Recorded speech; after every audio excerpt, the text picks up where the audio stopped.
c'est Boo sur Selfie TV.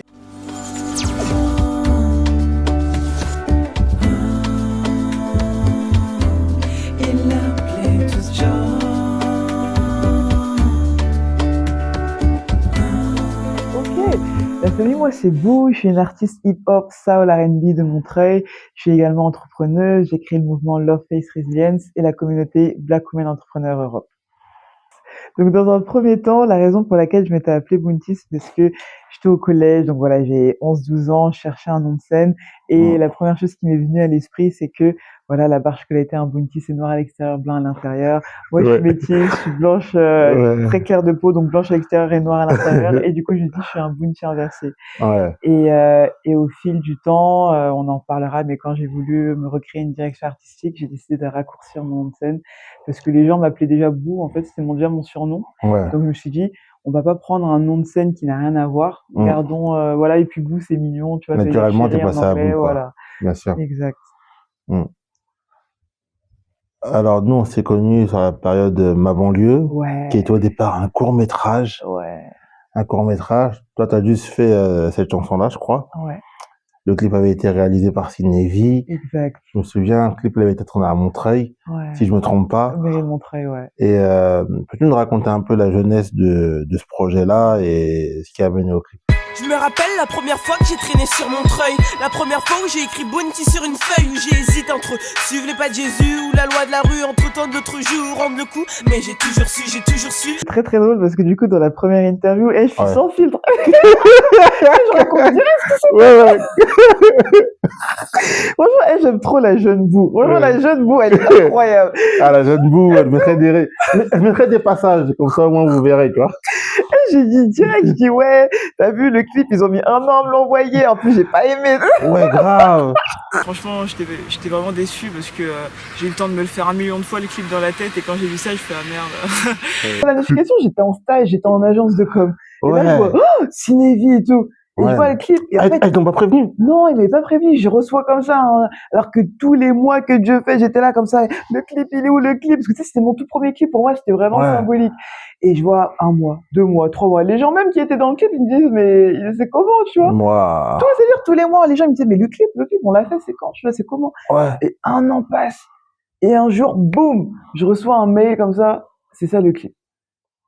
Et du coup, je vois, mais il y a 15 000 effets. Je me dis, mais qu'est-ce que c'est que ça? On dirait un truc de vraiment débutant. Et les gens sont des pros, tu vois.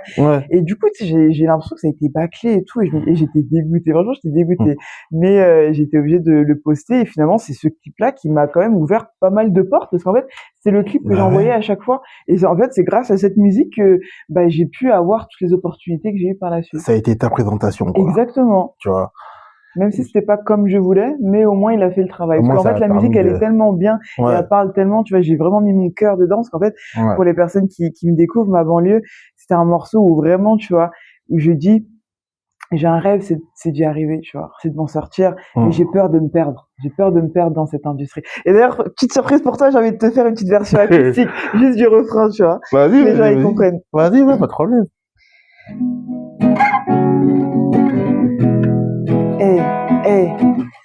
Dans ma vie, il n'y a que Dieu, ma famille et ma banlieue. Venir du 9-3, ça a souvent été un handicap.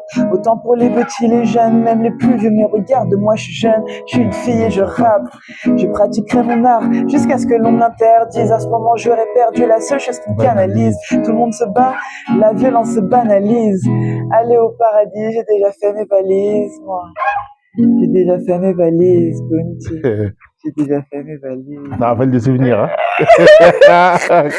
Obligé, il fallait que je la fasse. Tu m'as connu à travers ce morceau. Quand je t'ai demandé, mais attends, comment tu m'avais connu? Et tu m'as dit que ce clip-là, il avait tourné, j'avais dû le faire diffuser. Ce clip-là, il avait tourné. Et je crois que c'était sur un groupe, tu sais, les groupes de conversation, là, sur Facebook et tout. Et je vois Bounty 93 et tout. Et déjà, le nom m'avait intrigué. Je me suis dit, c'est qui?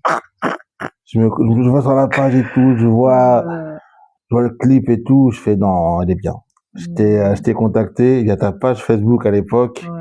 La famille m'a dit, cette page a été piratée, malheureusement, donc elle est morte, la page, elle est morte. La page, elle est décédée. De ouf, je suis dégoûté. Oh là là. Suite à ça, en plus, t'as fait une scène par rapport à ce morceau-là, en plus. Ma banlieue? T'avais fait un showcase, je crois que tu l'avais chanté en live. Oui, bah, je l'ai chanté 1 Ouais. million de fois en live avant lui. Ouais. Ouais. Tu l'avais chanté en live une première fois, je crois, après ce morceau-là, je crois. Ouais. Et après, il y avait Beaumaillé. Yeah. Bouge, bouge, bouge, bouge, écoute ma chanson, faire du rap conscient a toujours été ma mission, et même si le rythme n'est pas approprié, je continuerai de dénoncer, je me ferai pas prier. Beaumaillé, pareil, c'était une collaboration. Donc en fait, ce qu'il faut savoir, c'est que tout ça, c'était les grands frères en fait, tu vois, qui m'ont fait ces clips-là gratuitement, tu vois. Donc voilà, il est ce qu'il en a fait. Mieux vaut avoir ça, des choses où voilà, il n'y a pas forcément tout ce que tu voulais, etc. Mais au moins, ça t'a donné une vitrine et ça t'a donné l'opportunité de diffuser ton art à un moment donné plutôt que de ne rien avoir, tu vois. Bien sûr, et puis surtout que c'était bien, parce que bon, si vraiment c'était pas bien, ça aurait pas eu l'effet que ça a eu, tu vois. En plus, après, suite à ça, t'es passé sur à la télé, t'as eu un article dans un journal, l'Est parisien et tout. T'avais Est Ensemble, t'avais Le Parisien. Après, je suis passée sur qu'on appelle ça François Île-de-France avec Kéron. Ouais. Puis après, moi, je vois ça, je fais il se passe quelque chose. Ouais. Je me suis dit, il se passe quelque chose. Tu vois, je me suis dit, mais comment elle a fait? En fait, tu sais quoi? Même moi, quand j'y repense, à l'époque, en fait, quand t'es jeune comme ça, tu réfléchis pas 2 fois. En fait, quand t'es jeune, t'as envie. La musique, c'est toute ta vie, c'est ta passion. T'as envie d'y arriver, t'as envie de réussir, t'as envie de partager ton message au plus grand nombre. T'as envie de faire les choses pour ta communauté. Et du coup, t'y vas et tu réfléchis pas. Même quand on te dit non, en fait, tu continues. Ouais, je me souviens, j'étais déter. C'est-à-dire, quand j'avais un peu d'argent, pam, j'imprimais mes flyers, j'imprimais des CD, je faisais en sorte que j'ai des stands, tu vois. J'étais déterminée. Il y avait rien qui pouvait m'arrêter, tu vois. Et en fait, ce qui était cool, c'est que à chaque fois que je faisais des scènes, en fait, à chaque fois que tu faisais une scène, tu te faisais au moins un contact qui te disait, attends, moi, j'aimerais bien t'interviewer. Attends, j'aimerais bien te faire passer à ma web radio.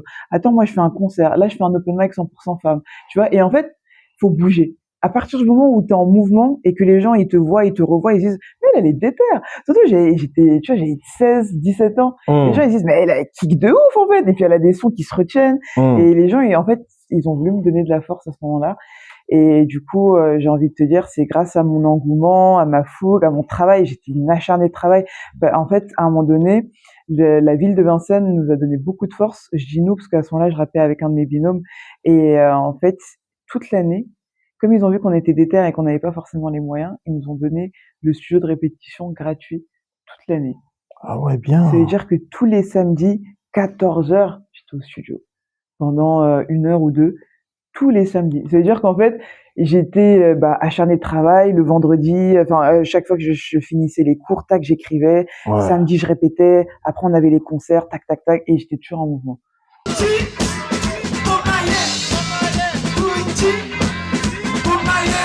Ça, comment t'as fait pour faire la première partie de Pascal Obispo? Alors ça, c'est très drôle comme anecdote, en fait. Parce que, attends, moi, je t'avais guidé sur Beaumaillé.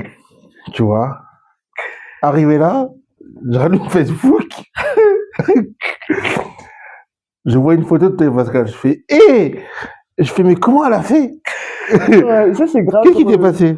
En fait, tu vois, moi, ma mère, elle travaillait à la RATP, et en fait, à la RATP, il y avait un concours en interne pour les agents et les proches, qui s'appelait Nos agents ont du talent. Et en fait, j'ai postulé, et j'avais fait en audition, je sais plus si j'avais fait les 3 sons. En tout cas, je sais que j'avais fait un de mes sons qui s'appelle Prie pour moi. Et j'avais dit, voilà, si je suis sélectionnée, j'aurai des musiciens sur scène.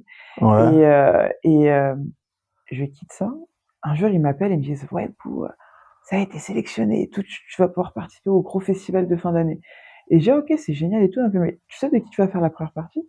J'ai dit, non. Un peu Pascal Obispo. J'ai dit, quoi? Mais c'est une dinguerie, tu vois. C'était où? Pascal Obispo, à ce moment-là, il était jury de The Voice et tout. C'était gros, quoi. C'était à Fontenay-les-Bray.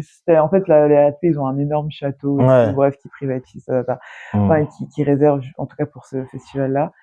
Et j'ai fait ça. Et j'ai pu le rencontrer, du coup, en backstage et tout ça. T'as parlé avec lui, tout ça? Voilà, bon, vraiment, vite fait, hein, voilà, moi, c'est Bounty et tout. Ah, ok, et tout. Tu viens d'où? Je suis française et tout. Non, mais t'es de quelle origine? Je suis réunionnaise martiniquaise. Ah, ok. C'est ça. C'est tout, là. Ok. Ah ouais? Je pensais qu'il allait te proposer quelque chose ou je sais pas. Ah ouais, donc Non. c'était vraiment, on l'a vite fait, quoi. Ouais. Comme la plupart de ceux qui font la première partie, de toute façon. Hein. Ouais.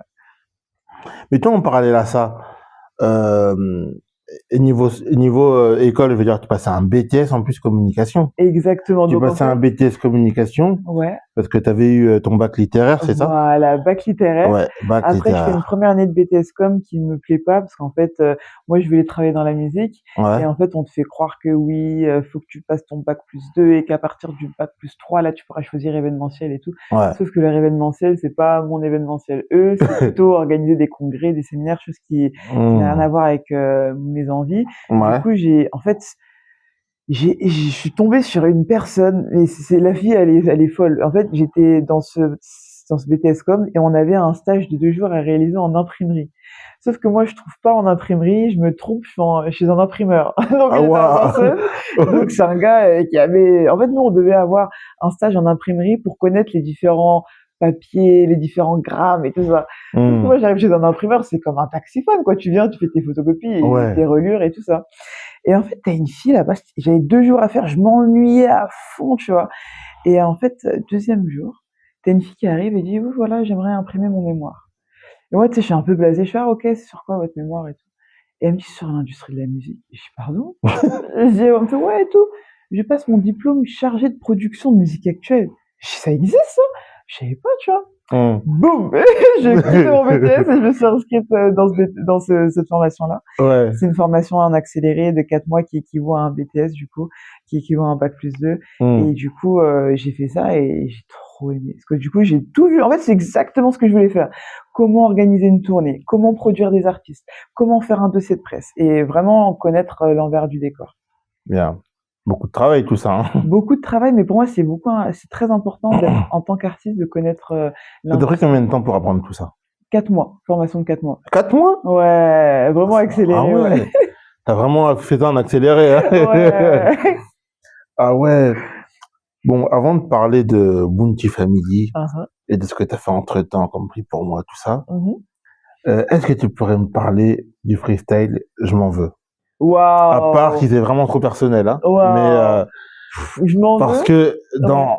dans ce freestyle-là, on sent que tu as mis tes tripes, quoi. Ouais, Tu vois? j'aime trop ce freestyle. Tu vois, à travers tes sons que tu fais, on sent vraiment que tu mets toutes tes émotions Ouais, dedans. Tu vois? ouais. Et dans Je m'en veux, j'écoute les paroles, je t'écoute et tout. Je me dis, c'est peut-être passé quelque chose, tu vois. Ouais. Mais peux-tu nous raconter l'histoire de ce morceau? Fou! Je m'en veux parce que tout le monde m'avait prévenu. Je m'en veux puisqu'à nouveau j'ai été têtu. Je m'en veux parce qu'au final je t'ai laissé faire. Je m'en veux d'avoir eu mal et de ne pas avoir pu me défaire. Ce freestyle, je l'ai écrit quand j'étais franchement au bord. Parce qu'en fait, moi, je suis quelqu'un qui donnait toujours trop. Tu vois, j'ai été élevée comme ça et tout, à être trop gentille, trop naïve, et j'ai laissé malheureusement trop de personnes dans mon cercle, des personnes qui n'auraient jamais dû y être. Et en fait, c'est quand j'ai créé mon label de musique, j'ai fait toutes les erreurs qu'un entrepreneur fait quand il se lance, c'est-à-dire mélanger ami et business, pas savoir dire non, pas savoir poser ses limites. Et en fait, j'ai perdu toutes les personnes que j'aimais le plus, en fait. Toutes mes amies d'enfance, les personnes avec qui j'ai grandi, personnes de mon quartier, de mon lycée, de mon église, tout ça. Et j'avais voulu les mettre dans mon label parce que j'ai dit, voilà, vous allez être auprès de moi parce que vous m'avez toujours supporté dans tous mes concerts et tout. Et en fait, c'était les premiers à me mettre des couteaux dans le dos, premiers à me trahir, les premiers à parler dans mon dos et tout. Donc déjà, ça a été première épreuve, première fois que mon cœur s'est brisé, en fait, vraiment. Tu vois, Ouais, 2018 quand j'ai créé le label.